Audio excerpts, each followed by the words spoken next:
आप कैसी सास हो माँ? 9:15 बज गए, अभी तक तुम्हारा टिफिन पैक नहीं हुआ। मैं चला। शांतनु ने देर होने से मानसी पर गुस्सा करते हुए कहा। अरे शांतनु रुको तो, 1 मिनट बस हो ही गया है। मानसी ने अपने काम की स्पीड बढ़ा दी, जल्दी जल्दी टिफिन पैक किया और दौड़कर बाहर गई। तुरंत ही शांतनु स्कूटी स्टार्ट कर ऑफिस के लिए निकल चुका था। शांतनु आवाज देती मानसी इससे पहले ही वो आंखों से ओझल हो गया। टिफिन हाथ में पकड़े मानसी की आंखों में आंसू आ गए। इतनी मेहनत से पनीर पराठा बनाया था, ये ना स्पेशल बनाने के चक्कर में ही सब गड़बड़ हो जाता है। मुझे भी सुबह और जल्दी उठना चाहिए था।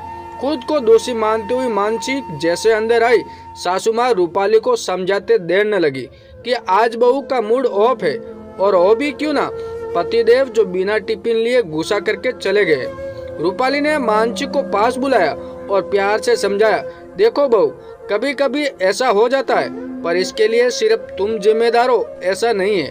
रात में देर से सोना और सवेरे जल्दी ना उठना, ये सब बातें भी तो जिम्मेदारी का कारण है। फिर हमेशा खुद को दोषी ठहराना ठीक नहीं होता बेटा। वो क्या है न मानसी, कभी कभी हम औरतें अपनी परिस्थितियों के लिए खुद को ही जिम्मेदार मान लेते। अब तुम दिन भर यही सोचती रहोगी, शांतनु क्या खाएंगे, मैं जल्दी क्यों नहीं उठी। अब जो हो गया वो हो गया। शाम को अच्छा उसके पसंद का नाश्ता बनाकर रखना, देखना कैसे खुश हो जाएगा शांतनु। और हाँ, वो आज ऑफिस वालों के साथ मैनेज कर लेगा। सब आपस में मिल बांट कर ही तो टिफिन खाते हैं। रूपाली ने मानसिक का मूड ठीक करने की कोशिश में तमाम बातें कह डाली।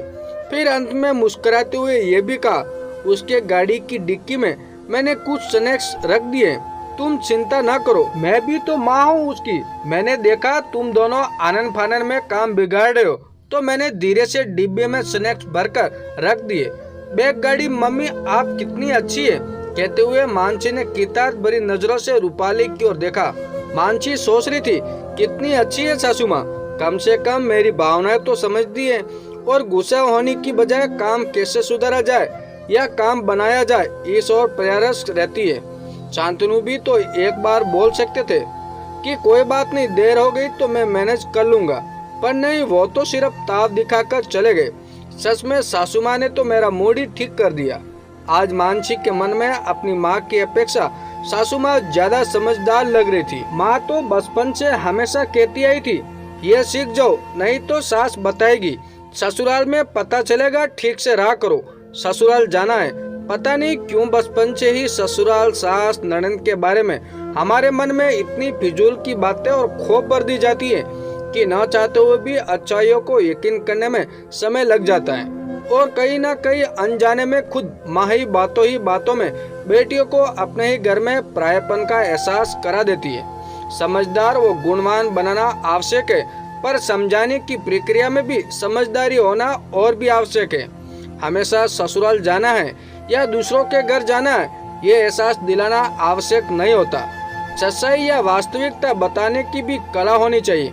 स्त्री पहले माँ बनती है, बाद में ही वो सास बन पाती है, तो कहीं ना कहीं सास में भी माँ का दिल तो होता ही है। हर परिस्थिति में सर्वत्र सास की ही भूमिका में हो, ऐसा कदापि नहीं होता। मानसी बार बार सोच रही थी कि किसी मामले में तो माँ से भी ज्यादा समझदार और धैर्यवान सासू माँ है। शाम को मानसी शांतनु का मनपसंद नाश्ता ढोकला बनाकर इंतजार कर रही थी। डाइनिंग टेबल पर शाम के नाश्ते के लिए सब बैठे। रूपाली ने मानसी से कहा, आज तुमने काफी मेहनत की है, मैं जानती हूँ, मेरे समझाने के बाद भी तुमने अनावश्यक शांतनु की चिंता की है। आज तुम रात का खाना नहीं बनाओगी, शांतनु काफी दिन हो गए, आज कई बार डिनर पर चले या घर पर ही ऑर्डर कर लो, ये सब तुम और मानसी आपस में तय कर लो।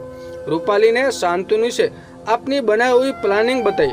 वाह मम्मी वाह, आप कैसी सास है, आपको मानसी की पड़ी है और मेरा बिल्कुल चिंता नहीं है।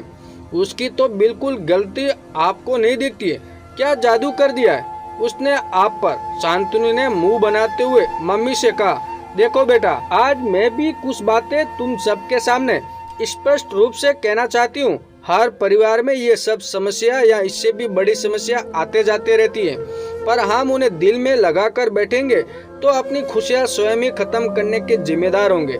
मैं नहीं चाहती जिंदगी में जो गलती मैंने की है वही मेरी बहू भी करे। आश्चर्य से शांतनु और उसके पापा वेद प्रकाश जी रूपाली का मुंह देखने लगे। हाँ, मैं बिल्कुल ठीक कह रही हूँ। मैंने तो अपनी पूरी जिंदगी सिर्फ परवाह करने, प्यार करने और तुम सबकी जरूरतें पूरा करने, यहाँ तक कि तुम सबकी एक एक खुशी का ध्यान रखने में ही बिता दिया। मैंने तो अपने बारे में कभी सोचा ही नहीं कि मुझे क्या चाहिए, मेरी खुशी के मायने क्या है। मैंने तो इन सभी चीजों को अपना कर्म, अपनी किस्मत, ये सब कुछ मान लिया। ये भी सच है कि तुम सब की खुशी में ही मेरी खुशी है, पर काश ऐसा तुम सब भी सोच पाते। मैंने तो अपनी पूरी जिंदगी सिर्फ काटी है, जिंदगी जिया तो ही नहीं है। और मैं चाहती हूँ मेरी बहू जिंदगी काटे नहीं, खुलकर जिया और देखे क्या न देखे। बेटा, खुशियाँ हमारे चारों ओर बाहों फैलाए हुए हमारा इंतजार करती रहती है। हमें उन्हें लेना आना भी चाहिए। हमें उन खुशियों को दरकिनार नहीं बल्कि आगोश में भर लेना चाहिए। ये रोजमर्रा की छोटी छोटी खुशी होती है ना, ये हमारे लिए बहुत मायने रखती है। कहीं ऐसा न हो मिथ्या ही हम किसी बड़े खुशी के लिए इन छोटे छोटे खुशनुमा माहौल से खुद को दूर करते रहे। तुम्हारी मम्मी बिल्कुल ठीक कह रही है शांतनु, शायद मैं भी तुम्हारी तरह ही था।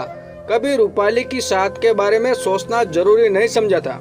अब मम्मी ने अपने जीवन के बीते अनुभव हम सबके सामने साझा कर दिया है। अब तुम दोनों की मर्जी, हमारे जीवन से कुछ सीखना चाहते हो या वही जिंदगी दोहराना चाहते हो। शांतनु, तुमने मम्मी जी पूछा था ना कि आप कैसी सास हो माँ, तो मैं बताती हूँ। सासू माँ ने सास की परिभाषा ही बदल दी है।